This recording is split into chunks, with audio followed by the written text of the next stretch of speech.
Good morning. This is Amy Novakuski with Ginger Snap Works, and I'm here with Ivana Taylor of DIY Marketers. Ivana, say hello. Hello, good morning. Happy Monday, everyone. I know, it's June. Isn't that crazy? It is crazy. It's crazy. Well, it's a good thing that it's June, because apparently I don't only have enough Wi-Fi outside to do a Google Hangout. Isn't that crazy? It is crazy. And guess what I did? Yesterday was June 1st, and I sent out all my invoices. That is awesome. It's a good thing. It's a good thing. I just realized that I've had some shifts in client base, and it's causing me a little bit of worry.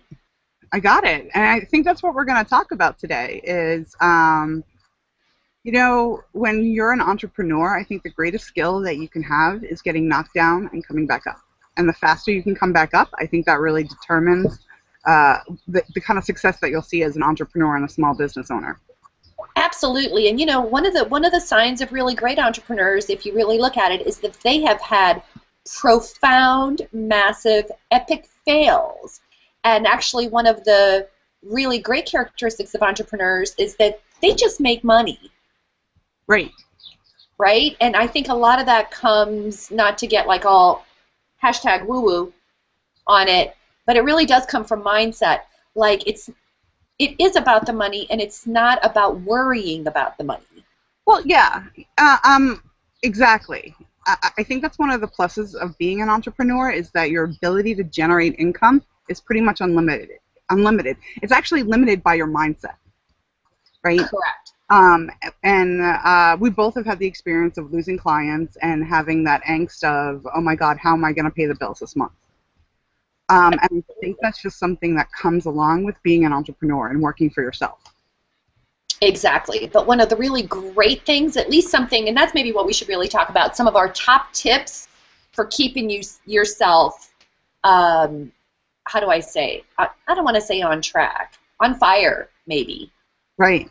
Well, I think that's something we all struggle with. I know, like, we canceled a meeting last week because I was just in it, you know? Something not great happened, and I decided that I was going to be mopey for a week about it. And that's fine, right? But here's the consequence of that. Now I have to scramble to make money this month.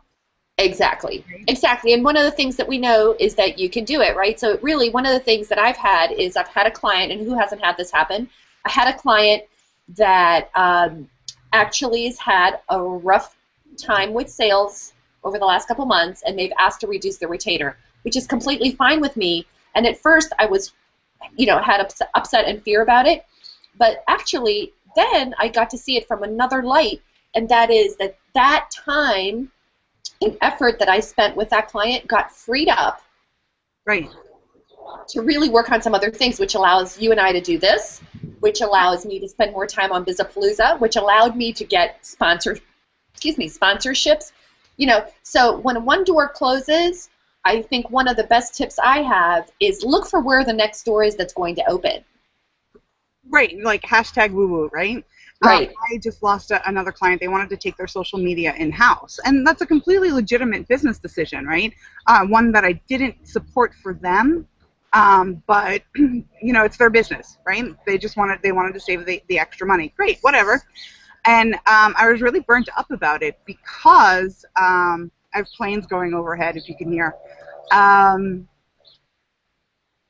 Yeah, I got really upset about it, but then I had to look at the woo-woo aspect of it.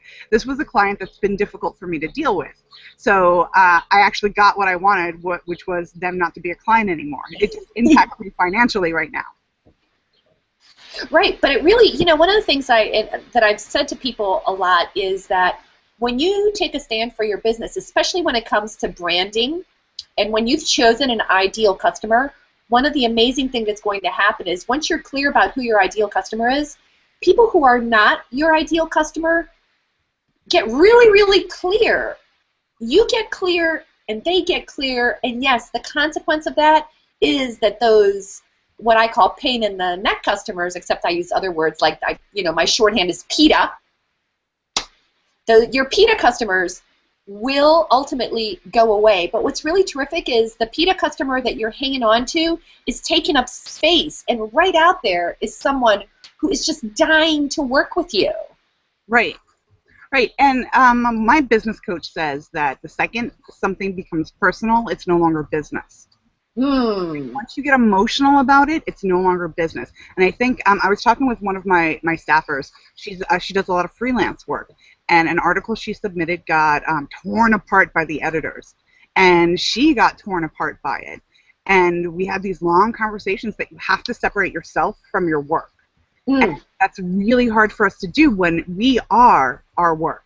But somewhere in the mindset of the entrepreneur, you have to build that distinction between the services you offer and and their value, right? Oh, correct. And Not the human being. you have to be committed to craftsmanship. This really, I feel for your writer, right? Because I've actually had this issue myself. And on my coaching call, one of my friends who runs a plastics company said, well, what are you committed to? Are you just committed to putting out mediocre stuff, or are you committed to getting better? Because that person is offering you the opportunity to hone in your skills, for lack of better words. Yeah, that's a really excellent point. I mean, if you can always bring it back to what you're committed to and what do you actually want, you can start getting over some of these stumbling blocks. You know, I think like being a business owner and an entrepreneur is probably the best personal development that you can do for yourself, right? You can read all these self-help books, be in therapy for a year, but entrepreneurism is the rubber meets the road, right? And you're squashed in between the two of those, and you either grow or you go out of business. And it's things like rejection and people commenting on your work and losing clients and gaining clients.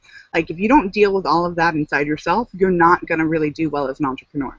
Absolutely. I've been recording a lot of awesome webinars, you know, and it's coming up to be your turn. Yes. For this year's Bizapalooza. And one of the really great things about that experience is I get to hear all the speakers. And I can't tell you how many of them have focused in on the entrepreneurial quality of measuring and being in action, right? And so one of my favorite ones was Ivy Slater, and she's actually, I met her at the Be the Change event, and one of the things that she talked about is it's actually a very, very old mathematical formula that salespeople use, right? Let's say you make 100 phone calls, right? And let's say your average, oh, I'm going to be forced to do math, I might need my calculator, right? So let's say your average client sale is $1,000, right? And how does this work? I need a calculator. Even though I'm doing simple numbers, right? So let's say if your average sale is $1,000 or $10,000 or I don't know, whatever your average sale is, and you have to make 100 phone calls, right? And if you track that, you're going to get so many yeses. And you got to make those 100 calls to figure out how many yeses you got. And then what you do is, let's say you got 5 yeses, so you got $5,000, right? So then what you would do is you would take that $5,000 and divide it by your 100 calls, and each call you make is like $50 in your pocket. Oh, that's interesting. How cool is that? This is a super old sales formula, right? So let's say, right, so you take however much a client is worth, because, you know, you're not going to get away from making a call. I can't tell you how many small business owners and entrepreneurs I talk to, I hate selling. I'm like, well, you might want to get a job. And even if you get a job, guess what? You're going to have to sell. You're going to have to sell your project. You're going to have to sell your boss. You're going to have to sell. You are going to have to sell.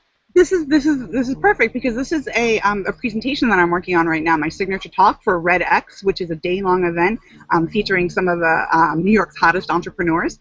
My whole the takeaway nugget from my talk is that you already know how to sell and you already know how to market, right? You do it every day.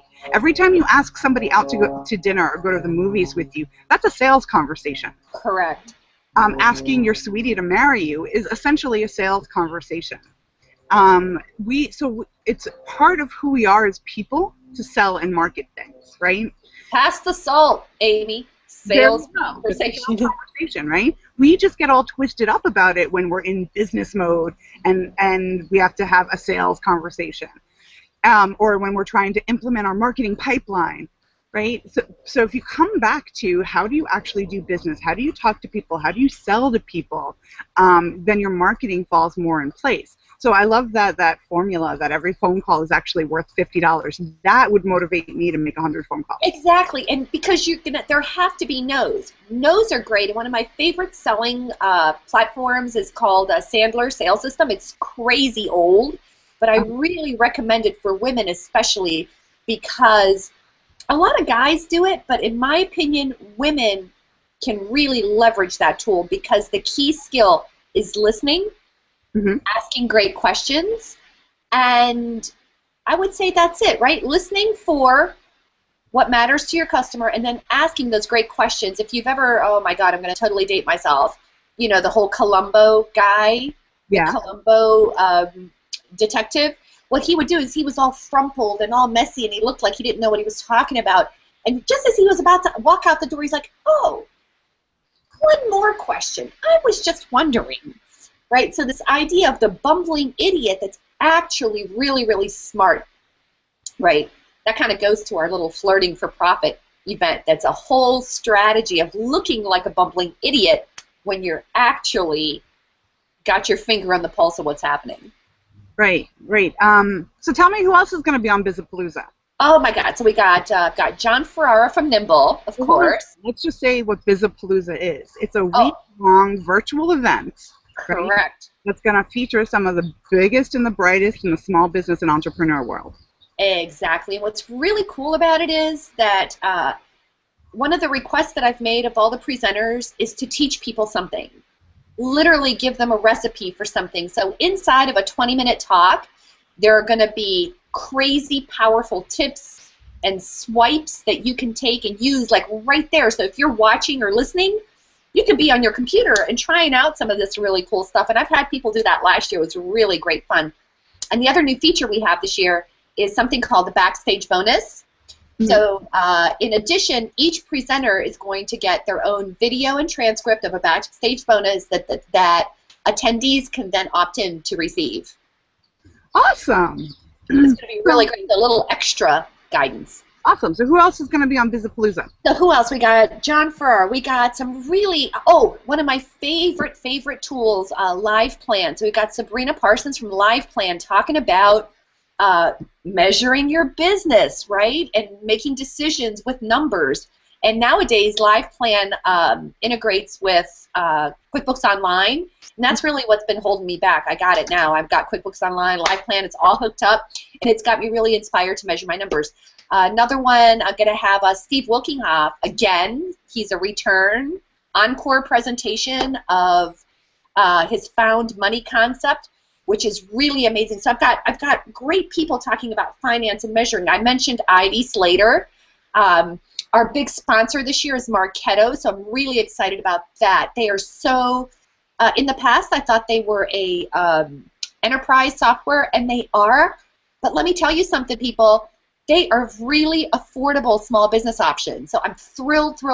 They are a best-kept secret in the world of small business, and they're going to be sponsoring. They're going to be our big sponsor. I'm thrilled. We're going to have Rhonda Wall, our little buddy, talking about virtual teams. Awesome. Terrific. And so many more people. I know I'm missing a ton. I'm on par to have about 20-some presenters over the course of 3 days, peace, planning, and profits. How does that go? Rock on. Go on. Awesome. So when is Bizapalooza? Bizapalooza, July 9th through 11, and you can register today. Just go over to smallbizapalooza.com and click on the register button. And we're still open for sponsors to get some extra visibility. Definitely want to talk to me about that. Fantastic. All right, so we promised that we were going to keep this at about 15 minutes every Monday morning, and we're at 9:14 right now, so that's pretty good. All right, so we talked a little bit about mindset. Give me like one final mindset tip for the day. My favorite mindset tip, and you know about this, there's a game that I play with my coaching group in the morning, and we create our day. So here's how we do it. The first thing we do is say who we are committed to being today. So like, I'm committed to being happiness and joy. And when I am happiness and joy, Amy, everything is fun and I don't worry about a thing. So that's great. So it's who you're committed to being.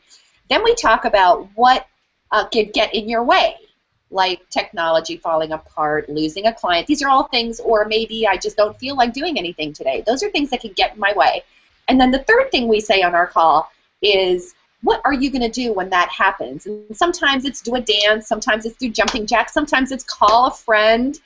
So that's my 3-step strategy for keeping yourself on track. Oh, that's awesome. That's pretty cool. What's yours? Oh, what's mine? What's a good mindset tip that I use? I have a little sticky note that's on my desk with kind of a similar thing, like who do I want to be in the world, right? And mine says powerful, magnetic, and awesome. So, and it's right there by my desk, right? I'm obviously not at my desk right now, but it sits right next to my desk, and I get to see it every time I'm looking at my computer. So if I remember to look at it and recommit myself to being powerful, magnetic, and awesome, then it kind of makes the day go a little bit better. Absolutely. Those are great tips. Thanks, Amy. Here's another thing that I do. When something big happens and you get upset about it, like losing a client or you have a fight with a friend, I give myself a time limit for how long I'm going to be upset about it. I love that. Yeah, because you can't not be upset about those things. If someone critiques your work and you get really bent out of shape about it, right? You're bent out of shape. If you say that you're not, then like bad stuff is going to happen. But I give myself a time limit for how long I'm going to allow myself to be really like torn up about it. And then I get really torn up about it. I might cry, yell, scream, Yes. throw teddy bear or something like that. I'm glad you said that, because it's not just enough to say, yeah, I'm going to allow myself to be upset about it. You literally, I think it really helps to act it out. Right, right.